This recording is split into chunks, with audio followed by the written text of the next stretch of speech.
Hey guys, it's Loaf. Today I'm doing a build guide on the spell caster of Void Knight that I've been playing the last couple days on stream. I've done a bunch of testing on this build since the patch with some of my softcore characters as well, and it's turned out really good. Um, I know a lot of people were saying that Crit Sentinel is getting a really big nerf and it's going to be hard to do it, get it function at all. I found that that's quite opposite of the case there. The build is performing super strong, really tanky now with some of the new changes, and it does a ton of damage. So I wanted to kind of go over how we're building the character, what are the super important passive nodes and pieces of gear you need to go on there, and then we'll show you some more clips on how it functions in the high-end game. All the footage on here was done on empowered monos at level 100.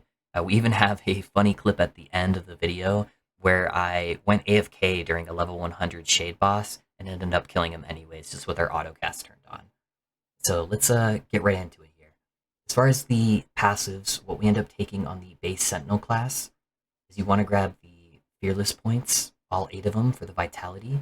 This is now how you scale all spell damage on Sentinel, is by Vitality instead of Attunement. So this is both going to give us health and damage. Next, we're grabbing 5 points in Armor Clad, which is going to give us flat armor and minus damage from nearby enemies. We're taking all 5 points in Valiant Charge, more health, and this reduces the cooldown on our Lunge. Taking 5 points in Time and Faith. Since we are manually casting Smite, this is going to help give us a whole bunch of health and mana back. We should have 0 mana problems with this build because of this node right here. Next, we're going to go over the Paladin nodes. Even though we are specializing in Void Knight, we do take a few nodes in Paladin here. So we're first going to grab Defiance, all 8 nodes. The Attunement gives us a little bit of scaling on some of our skills we'll go into later, but the main reason we're taking this is for the Ellie res. That way we can free up suffixes for more life and other defenses. We're taking all 10 points in Valor, just for a whole bunch of flat health and healing effectiveness.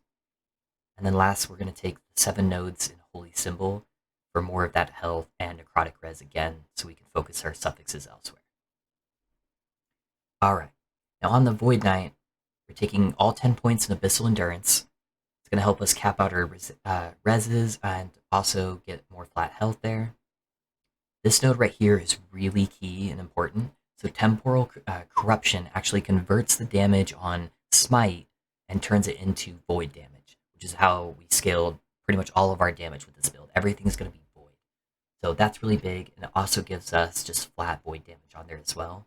So we're going to take all 6 nodes here.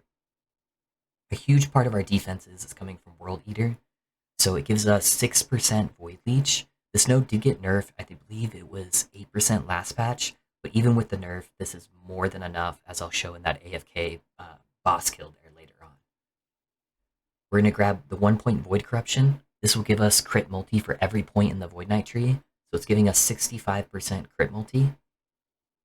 We'll grab the flat Void damage here, just the 2 nodes, it's travel nodes. Now this is the next really big point, Renouncement. So what this does, all of your other spells already scale with Vitality, except Smite. So taking at least 1 point in this node is mandatory. That's what's going to transfer Smite to scale from Vitality instead. So I ended up taking all 5 nodes, just because I wanted the extra health and damage. Next up, we have the Echoing Strikes. We're taking all 5 points here. This is going to give us another 10% Echo chance. How the Echoes work here is as part of the Void Knight specialty. So your melee attacks, throwing attacks, and void spells have a 10% chance to be repeated by an Echo 0.5 seconds later. So it basically casts like a shadow version of yourself, who then will cast Smite or whatever spell you're casting at that moment. So we're getting an extra 10% here, so that's 20%. We'll be taking all 10 nodes in Time Legion, mainly just for the extra 10% Echo chance. That puts us at 30% chance to Echo. And then we'll be taking the 1 point in Avatar of Regret for that another 10% Echo chance, so 40% in total. We'll also be grabbing the 10 points in Eternal Form for all that Vitality and the percentage increased health. If you're playing Hardcore, I recommend taking Void Flux. It's just a nice little defensive measure there if you get low health. And then the rest of your points you're just going to throw into Dread. This will just give you flat or percent Void damage and a little bit of move speed. Alright, and then as far as skills go, we're going to be speccing into Lunge. Now, Lunge did change a lot, so you used to have a crit node that you would get every time you would lunge, and it would give you a whole bunch of free crits. That's the node everyone was freaking out about. Here's how we're speccing it now, and it actually adds a ton of quality of life with echoes. So we're going to have a lot of travel nodes here, because there isn't a ton of great stuff. We're going to grab the Disarming Blow. These are strictly travel nodes. The Frailty Chance isn't bad, but we just grab that for the travel. Then you're going over to Initiate's Onslaught. Again, those are just travel nodes. That doesn't do anything for us. 2 points into Cold the Weak. This allows us to execute monsters when they're under 10% health. That's huge for bosses, so we grab 2 points there. Now, the new kind of spicy node we got was Holy Incursion. So Lunge's final hit has a chance to cast Smite at up to 3 nearby targets based on distance. So if you take all 4 points here, as long as they're not right next to you, you're going to have a 100% chance to cast Smite. And if there's at least 3 enemies there, it'll cast 3 Smites there.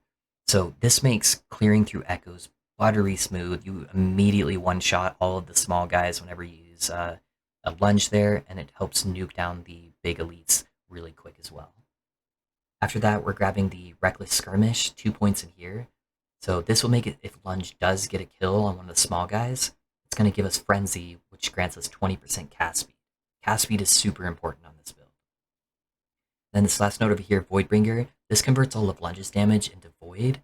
Since we're grabbing so much just Void damage on our tree and on our gear, it'll make Lunge hit decently hard, which will allow you to kill some of those small monsters. That way you can proc Reckless Skirmish. Alright, we'll also be grabbing 1 point into Impairing Strike. This just immobilizes enemies when we first hit them with the Lunge, which will give us kind of a second to get our spells off and kill most things before they have a chance to react.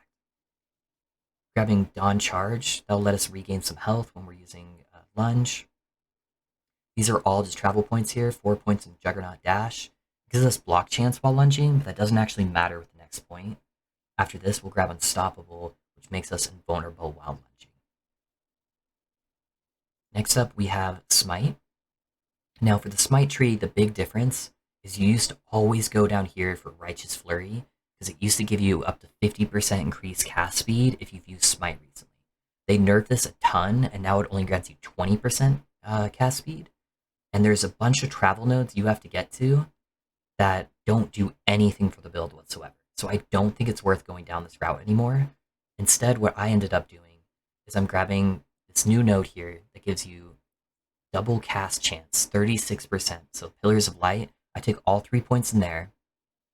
This mode's still roughly the same, so Sacrifice makes you increase damage, a lot increased damage, but it makes it so Smite does a percentage of your health as its cost. Now, what I do during leveling is for every node I grab in Sacrifice, I grab 1 node into Atonement. This reduces the amount that it actually costs, and once you finish getting 5 points in here, it makes it so it negates 100% of the health cost, so it doesn't do anything to you. Then after that, we're going 5 points into Conviction. This is a crit build still, and that gives us a huge base crit chance on Smite. And then our last 2 leftover nodes are going into the crit multi here for more damage. Next up, we have Devouring Orb. So these are the purple balls that you were seeing on the intro that circle around me, and they're basically like little mini spell Gatling guns that are just shooting spells at everything with little homing missiles. So first, you want to come up here to the north. This is just a travel node, but it makes you do increased damage. Hollow Orb will grab 1 point in there. The duration is really nice though, lets the orbs last for 50% longer. Abyssal Emission. So every 3 seconds, Devouring Orb releases an Abyssal Orb, a spell which seeks enemies and detonates, dealing void damage in an area. So these are tiny little purple balls that will shoot from our original Devouring Orbs, and they'll just home into whatever target's nearby and start blowing it up without you having to cast anything additional. These 9 points over here, Dark Torrent. It allows those little spells that are being cast by the Abyssal Emission to cast way more frequent there, so 270%. Dark Moon down here will grab the 1 point. This is the node that lets the Devouring Orbs circle around you. This is really important because it makes clearing echoes a lot faster since it's always following with you. You don't have to cast a new Devouring Orb for every single pack. We'll take the 1 point in Abyssal Rush. This is just a travel node, but it gives us 10% movement speed. We'll take 1 point to Cosmic Impact. This gives us a bunch of flat void damage for the Abyssal Orbs, and it increases the mana cost. We get 3 points into Sightless Star. This gives us a whole bunch of cast speed. Since we are putting this on auto cast speed adds quality of life. It's not going to stutter step you as much the more cast speed you have. And on top of that, it gives us 90% mana efficiency, which completely negates this node. And then our last 2 points we're going to throw into Extinction, just for a nice damage multiplier for the Devouring. Our next spell, we have Anomaly. Anomaly is just going to be a spell that gives us a ton of buffs. So typically how it works is you cast it on an enemy, and it sends that enemy forward in time, and then you hit it again to make him come back. But we're building it so it's going to automatically do all of its benefits for us. The first node we're taking is Void Touch.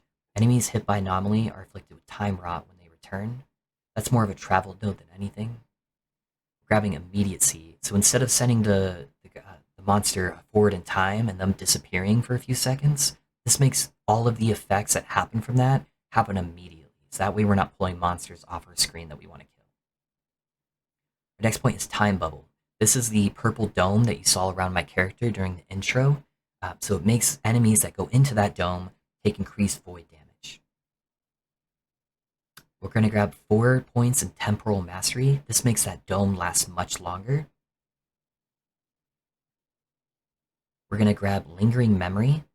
So this makes it so when allies or enemies exit Time Bubble's area of effect, it causes them to still have those effects on them for another 2 seconds. So even though our dome leaves us, we still have all that increased buffs that we're going to be getting from casting this, and it makes it so we can dip in and out of boss fights, and we don't have to be right on top of them the entire time. We'll take the 1 point into Time Lord. So Time Bubble is now cast on yourself and moves with you. So the same thing as the Devouring Orb, we want it on top of us, that way we don't have to keep recasting it at new locations, we just drag it with us the entire way through echoes and bosses. We'll be taking 2 points into Manipulation. That's going to give us a bunch of cast speed that we're going to have pretty much 100% of the time. That's an extra 20% there. 2 nodes into Time Eater. This is going to give us increased health leech, which is doubled for void damage. So that's another 2% leech on top of our other leech from the tree. And we'll also be grabbing Void Maw, which makes our healing or increased health leech by 100%. The remaining 5 nodes are going to go down here in Decimation. Decimation gives us just a ton of crit strike chance while we have the bubble, which is about 90-ish% of the time. Alright, for our last skill, guys, we actually swapped this out from what we originally did with the footage after doing a lot of testing. So we ended up dropping Sigils. All Sigils did was give us a little bit of armor and a decent amount more void damage. The reason why we're going for Javelin is Javelin gives us a lot more single target damage. We'll kind of explain it as we get the skills. We don't really need a lot of help getting the echoes to get down faster. We do enough damage that we just kind of blow through all of that. So the Sigils didn't really impact us much there, but we do get a lot more single target damage from using the Javelin setup than what we do for the Sigils. So I think this is a much better way to play the character, and I've been doing this the last couple of days, and it seems to really give it that final touch it needs. As far as the points, there are a lot of travel points for this skill. So you're going to want to go this way first, grab Mighty Delivery, just a travel point, 1 point Burning Strength, another travel point, doesn't do anything for us. Siege Barrage, extra Javelins, we don't actually care about that at all, just another travel point. Here's the first important note, Battle Standard. So now you only have 1 Javelin, rains down a location and drops what's called a Battle Standard, which makes it so you do increased damage per attunement and have increased armor for attunement. Because we do grab some attunement from the tree, from the Paladin nodes we take, it gives us about 34% increased damage and armor. Now, on top of this, this just gives us increased duration. We'll grab all 4 of these points, but the big note is right here. Divine Intervention. Battle Standard now casts Smite at targets nearby every 1.6 seconds. So now it's auto-casting Smite for us while they're inside that Battle Standard. And if you grab all 5 of these points in Righteous Descent, it gives you increased frequency of those smites being casted and more base crit chance. Since we're a crit build, That's all really good synergies with our build. This makes it do a ton of single target damage for us. The other point we're grabbing over here, capture the flag.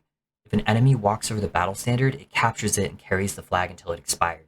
This allows you for bosses like the Shade, where he does a teleport constantly, and it's hard to keep that damage uptime on him. He will pick up the flag, and it will follow him wherever he goes, just constantly hitting him with Smite. So this is a great utility for bossing. The last 5 points, we don't really have a lot of good points we can grab other than that, so we're going to throw them all into Serrated Javelin. This is just going to give us armor shred chance and a little bit of extra armor shred duration. Get that little bit of extra single target that it needs.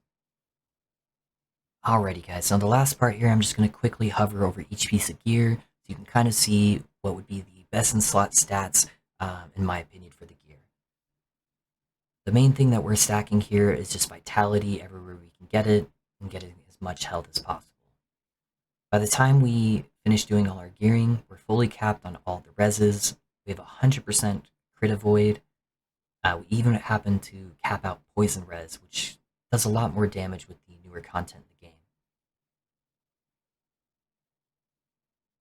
There aren't any stats that are like super mandatory to absolutely get first. Probably the most important stat I would say would be getting cast speed, just because that makes it so you're not stuttering quite as long when you're auto-casting your Devouring Orb. And then other than that, I would focus on Vitality. Those are the two main stats. As far as these idols go, we're just grabbing increased Smite damage and health, and then for the bigger idol, we're grabbing increased damage if we've cast Devouring Orb recently, which we've always done. I try to keep res away from all of the idols and blessings. That way you don't feel like it's mandatory to have to get the res there. If you do happen to get any res on any of the idols or any of the blessings, simply drop out the res on your armor and try to fit in more health if you can.